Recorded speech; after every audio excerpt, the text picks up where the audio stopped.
সরস্বতী পুজো নিয়ে আপনি এত কথা বলছেন, সরস্বতী পুজোর সময় কালকেই আমি সেই ছবি দেখাবো, সরস্বতী বিগ্রহ ধাক্কা মেরে ফেলে দেওয়া হচ্ছে, এটা বিভিন্ন জায়গায় হচ্ছে এবং তারপর পুলিশ বলছে সে নাকি মানসিক ভারসাম্যহীন। এই মানসিক ভারসাম্যহীনরা কতবার বাংলাদেশের কত বিগ্রহ এভাবে নষ্ট করবে একটু বলবেন? যে যদি মানসিক ভারসাম্যহীন যদি করে অবশ্যই তাকেও আইনের আয়তায় আমরা আনছি। আমরা যারা যারা এগুলো করে দু একটা যে হচ্ছে না আমি অস্বীকার করবো না, প্রত্যেকটা কেসে আমরা অ্যারেস্ট আছে। যে এগুলো করবে কোন সাম্প্রদায়িক সম্পত্তি বিনষ্ট করার যে চেষ্টা করবে তাকে অ্যারেস্ট করা। এই মুহূর্তে আপনার ধারণা নেই বাংলা ভাষায় সবচেয়ে জনপ্রিয় গ্লোবাল যে শো এই মুহূর্তে রাত ৮টায়, সেখানে আপনাকে কয়েক কোটি মানুষ দেখছে, কিন্তু আমি কোটি শব্দটা বলছি, আপনার প্রত্যেকটা শব্দ কিন্তু রেকর্ডেড হচ্ছে। আপনি দায়িত্ব নিয়ে এখানে বলছেন যে প্রত্যেক মৌলবাদী এবং যারা মূর্তি ভাঙছে তাদের গ্রেপ্তার করবেন, পরে যদি না করেন তখন কিন্তু আমরাই চেপে ধরবো আপনাকে। না না, আমরা অ্যারেস্ট করছি তো, আপনি মূর্তি ভাঙবেন কেন? এটা তো একটা ভয়ানক রকমের একটা ক্রাইম। না, আপনাদের মুখে এই কথাগুলো বলছেন আর পেছনে গজওয়াতুল হিন্দের কথা বলা হচ্ছে। এই গজওয়াতুল হিন্দ, গজওয়া হিন্দ এগুলো আবার কি কনসেপ্ট? ভারত দখল করে নেবে, রুহুল রিজভির মতন এত বয়স্ক পলিটিশিয়ান অখণ্ড ভারতের কথা বলে। অখণ্ড ভারত তো ছিল, গজওয়াতুল হিন্দ তো নেই। অখণ্ড ভারতের কথা বলে, অনেক কিছু বলে। আপনারাও তো অখণ্ড ভারতেরই অংশ ছিলেন, ক্লাস নাগরিক হিসেবে বলে। আপনাদের পলিটিশিয়ান আমাদেরকে টার্মাইট বলেছেন, এগুলো অনেক অনেক। কি আমাদের পলিটিশিয়ান এত সিনিয়র? রুহুল সাহেব, আমি বারবার জিজ্ঞেস করেছিলাম যে আপনি বলুন এই কথাগুলো। রুহুল সাহেব বলছেন বাংলা, বিহার, উড়িষ্যা দখল করে নেবেন। আমি জানি না বিএনপির এখন এত ক্ষমতা কোথা থেকে চলে এলো, বাংলা, বিহার, উড়িষ্যা দখল করে নেবেন, আর আপনি নিজেও হাসছেন। দেখুন, মানে এই আমি তো বিএনপি কে রিপ্রেজেন্ট করি না, আমি রিপ্রেজেন্ট করি ইন্টারিম গভর্নমেন্টকে রিপ্রেজেন্ট করছেন। আপনি গোটা দেশটাকে রিপ্রেজেন্ট করছেন। আপনি গভর্নমেন্টের চিফ অ্যাডভাইজারের অফিসের প্রেস সেক্রেটারি, ওনার প্রেস সেক্রেটারি। আচ্ছা, মাহফুজ আলমের যে স্বপ্ন নতুন করে মানচিত্র তৈরি করা, উনি তো একদম মোহাম্মদ ইউনূসের প্রধান উপদেষ্টা হিসেবে কাজ করছেন, তিনি তার কথা কি বলবেন? মানে প্লিজ বলবেন না, নো কমেন্টস। উনি ক্লারিফিকেশন দিয়েছেন, আপনারা ওনার ফেসবুকটা ঠিকমতো ফলো করেন না। না, আমি তো অনুরোধ করব মাহফুজ আলম থেকে শুরু করে প্রত্যেক উপদেষ্টা হোক না, 1-to-1 একটা খোলামেলা আলোচনা হোক না। রিপাবলিক বাংলায় ময়ূক থাকবে, আপনারা থাকবেন। আমরা চাই, দেখুন খুব স্পেসিফিক্যালি একটা পয়েন্ট, আমরা চাই আমাদের পাশের দেশ যেন কোনোভাবে টেরর হারবার না করে। আপনাদের দেশে আইএসআই থেকে শুরু করে জঙ্গি থেকে শুরু করে সবাই ঘোরাফেরা করছে বলে বলা হচ্ছে। আমি আপনার প্রস্তাব নিয়ে আপনাকেই বলছি, ঢাকা এসে করেন না, ওপেন এয়ারে করেন। আপনার তো অনেক ভক্ত শ্রোতা আছে, আমার প্রচুর ভালোবাসার লোকও ওখানে আছে যারা আপনাদের অফিসেরই খবর দেয়, সূত্র যাকে বলে স্যার।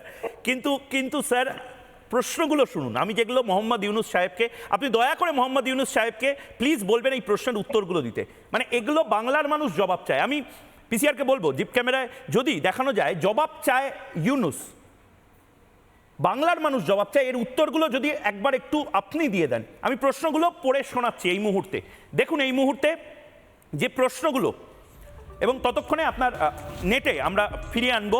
এই মুহূর্তে মোহাম্মদ ইউনূস জবাব দিতে হবে, আইএসআই এর সঙ্গে কোনো বৈঠক সরকারি মিলিটারির অফিসারদের বাংলাদেশে হয়েছে কিনা। আমাদের কাছে খবর আছে, সূত্রের খবর হয়েছে। আইএসআই সেন্টার কি খোলা হচ্ছে কিনা চট্টগ্রামে, একদম কোভার্ট অপারেশন করে। এই উত্তরগুলো প্লিজ আপনারা দিন। বাংলাদেশকে ভারত বিরোধী কাজের জন্য ব্যবহার করা হচ্ছে কিনা, এটা মোহাম্মদ ইউনূসের এই মুহূর্তে প্রেস সচিব আছেন, প্লিজ উত্তর দিন। বাংলাদেশে পাক গুপ্তচর ঘোরাফেরা করছে কিনা আইএসআই, কারণ এদের সাথে আমাদের সরাসরি শত্রুতা। ব্রাহ্মণবাড়িয়ায় জিহাদি ক্যাম্প চলছে কিনা। এই 5টা প্রশ্নের উত্তর যদি আপনি দেন শফিকুল সাহেব, প্লিজ দিন। এগুলো তো বেশিরভাগই হাস্যকরই। না, আইএসআই নেই, আপনারা বলতে পারেন আইএসআই এজেন্ট আপনাদের বাংলাদেশে ঘুরছে না, এটা আপনারা বলতে পারেন। না, আপনারা তো দেখতেন, এটা তো শুনতেন। আপনাদের তো পুরো বাংলাদেশে আপনাদের প্রচুর শুভানুদ্দয়ী আছে, আপনারা আমরা কি করছি সেটা আপনি মুখ পর্যন্ত জানছেন, তাহলে তো আপনাদের এটা জানার কথা। আমরা কোনো বাংলাদেশকে কোনো ফরেন এজেন্সি কারো এটা প্লেগ্রাউন্ড হওয়ার মতো প্রশ্নই উঠে না, তাকে এটা কোনো ধরনের কোনো ইয়ে না। এটা রয় হোক আর আইএসআই হোক, কারো এটা ইয়ে না।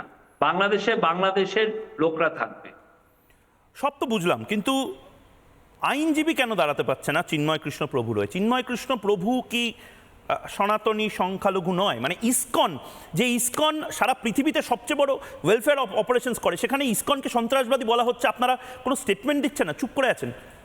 আমি বারবার স্টেটমেন্ট দিয়েছি, এটা আপনার ভুল জানা, আপনি জানেন না। প্লিজ ক্ল্যারিফাই করুন বাংলাদেশ সরকারের এই মুহূর্তে স্ট্যান্ড পয়েন্টটা কি, একটু স্ট্যান্ড পয়েন্টটা ক্লিয়ার করে দিন, তাহলে আমরা আবার বুঝতে পারবো। না, আমরা বলেছি ইসকন বাংলাদেশে আমাদের কোনো প্ল্যান নাই ইসকনকে ব্যান করার। আর চিন্ময় কৃষ্ণর যে বিষয়টা, সেটা একটা ল অ্যান্ড অর্ডার বিষয়, সেটা অবশ্যই তাকে আমরা বলেছি উনি ফেয়ার ট্রায়াল পাবেন, আপনি দেখবেন। কবে হবে ফেয়ার ট্রায়াল? অবশ্যই হবে, মানে অবশ্যই হবে। তার ডেট থাকে, মানে এরকম ভাবে একজন সাধু সন্ত তাদেরকে মানে মেসেজটা কি দিচ্ছেন? দেখুন, আপনারা ডেভেলপিং কান্ট্রি বা ডেভেলপড কান্ট্রি হলে সবচেয়ে আনন্দ যারা পাবে তারা ভারত। আপনারা সেটা না হয়ে আপনারা ক্রমশ পেছনের দিকে এগিয়ে গেলে তো আমাদেরও খারাপ লাগবে। মানে আপনাদেরকে স্টোরকে অ্যারেস্ট হতে আমরা পিছিয়ে পড়লাম না, কি আপনি এটা অনেকগুলো কারণে। এক হচ্ছে বারবার অভিযোগ করা হচ্ছে আইএসআই তাদের নির্দিষ্ট প্লেগ্রাউন্ড হিসাবে ব্যবহার করছে বাংলাদেশকে এই মুহূর্তে। আপনাদের এই মুহূর্তে ব্রাহ্মণবেড়িয়া থেকে শুরু করে বর্ডারিং এরিয়াতে বিভিন্ন মৌলবাদী এবং জেহাদি এলিমেন্ট যারা রয়েছে তারা ক্যাম্প করে রয়েছেন। আরাকান সেনা, সেটা একটা বড় সমস্যা। আরাকান সেনা যে কোনো মুহূর্তে ঢুকে পড়তে পারে, তা নিয়ে আপনাদের কি প্রিভেনশন? আপনাদের সেনা কি প্রস্তুত? অবশ্যই আমরা কাউকে বাংলাদেশের টেরিটরি ইউজ করতে দিব না, এবং আমরা দিচ্ছিও না। তারা তো ক্রমশ টেকনাফের দিকে তো চলে আসছে ক্রমশ। আমাদের স্পষ্ট অবস্থান আমরা সবাইকে জানিয়েছি, এটা কেউ বাংলাদেশকে ইউজ করে কোথাও কোনো ধরনের কোনো সন্ত্রাসী কাজকর্ম করতে পারবে না, এটা আমাদের একদম দৃঢ় অবস্থান।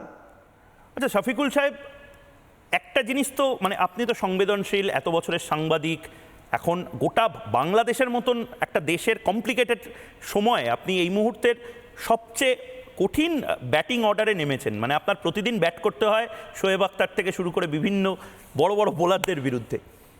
বাংলাদেশ তো ভারত ছাড়া মানে পারবে না, এটা বাস্তব। তাহলেও বাংলাদেশ কেন এরকম ভারত বিরোধিতা করছে? বাংলাদেশ তো ভারত ছাড়া মানে টিকতে পারবে না, এটা তো বাস্তব। আমাদের সবচেয়ে বড় যে কোলাবোরেটর সেটা বাংলাদেশ, এটা তো বাস্তব, আপনিও মানেন। তাহলে এই ম্যাডনেসটা, এই এই ভয়ঙ্কর রকম এই ভারত বিরোধিতাটা কেন আপনারা জিইয়ে রাখছেন? এটা আপনাদের নিউজ পেপারগুলোতেই উত্তরগুলো আছে, বা আপনার 15টা বছর বাংলাদেশের মানুষ কি চায়, আপনাদের জনগণ, আপনাদের নিউজ পেপারগুলো এগুলো দেখেনি। তারা পুরোপুরি হাসিনা বন্দনায় ছিল। আমরা এবছরও শফিকুল সাহেব, এবছরও 150 কোটি টাকা আমাদের বাজেটে, পরশুদিন বাজেট বরাদ্দ হলো 150 কোটি টাকা ভারত বাংলাদেশকে দিল। কি বলছেন? আপনার কোনো অনারই ছিল না। কি বলছেন? শেখ হাসিনাকে তাহলে 150 কোটি টাকা প্রতি বছর দেওয়া হতো। বাংলাদেশের মানুষের জন্য প্রতি বছর ভারতবর্ষ 150 কোটি টাকা দিচ্ছে, এই পরিস্থিতিতেও দিয়েছে, 1 টাকাও কমায়নি। চাল দিচ্ছে ফ্রিতে, বিভিন্ন সময় টাকা দিয়ে বিভিন্ন চাল ডাল সব কিছু আসছে, কনসাইনমেন্ট যাচ্ছে। কি বলছেন আপনারা? মেডিকেল ভিসার সবচেয়ে আমাদের অবস্থা স্পষ্ট, আমরা ভারতের সাথে সমতা, ন্যায্যতা এবং মর্যাদাপূর্ণ সম্পর্ক চাই, এবং আমরা চাই বাংলাদেশের সাথে ইন্ডিয়ার সম্পর্ক আরো উত্তরোত্তর ভালো হোক। এটা এমন একটা বলিষ্ঠ জায়গা, যেমন সেটা তো করতে হবে যদি আপনারা জঙ্গিবাদকে প্রশ্রয় না দেন। বারবার বলা হচ্ছে, না আপনি কিভাবে দেখলেন আমরা জঙ্গিবাদকে প্রশ্রয় দিচ্ছি? আমি বলছি, লজিকটা বলছি। ভারতকে যারা টুকরো টুকরো করার কথা বলছে, তাদের একেবারে টপ বস মাথা জর্জ সোরোসের ছেলের সাথে, অ্যালেক্স সোরোসের সাথে মোহাম্মদ ইউনুসের মিটিং চলছে, সেই ছবি তারা গর্বের সাথে দিচ্ছেন। এই deep state, American deep state নিয়ে ডোনাল্ড ট্রাম্প থেকে শুরু করে ইলন মাস্ক থেকে শুরু করে আমাদের দেশে প্রধানমন্ত্রী নরেন্দ্র মোদী সবাই বলছেন। আপনারা তাদেরকে জামাই আদর করে নিয়ে আসছেন, আমরা কথা বলবো না? আপনি ওপেন সোসাইটি ফাউন্ডেশনের উনি চেয়ারম্যান, উনি আসছিলেন। ওপেন সোসাইটি ফাউন্ডেশন পৃথিবীর প্রচুর দেশে তারা কাজ করে, দেশ ভাঙার কাজেও তারা ব্যবহৃত হয় বলে বলেন। আপনি কি জানছেন আর আমি কি জানছি, এটার মধ্যে আকাশ পাতাল তফাৎ। আপনি যেভাবে দেখছেন আমরা সেভাবে দেখি। আমাকে একটা ভালো ভালো কাজ পুরো গ্লোবালি করছে জসিমউদ্দিন রহমানী, আনসারুল্লাহ বাংলার। আমার ইস্যু না। নানা ধরনের কন্টেন্ট দেখার জন্য লাইক করুন, শেয়ার করুন আমাদের ফেসবুক পেজ, সাবস্ক্রাইব করুন আমাদের ইউটিউব চ্যানেল। পাশাপাশি অন্যান্য ব্রেকিং নিউজের জন্য অবশ্যই চোখ রাখুন রিপাবলিক বাংলায়।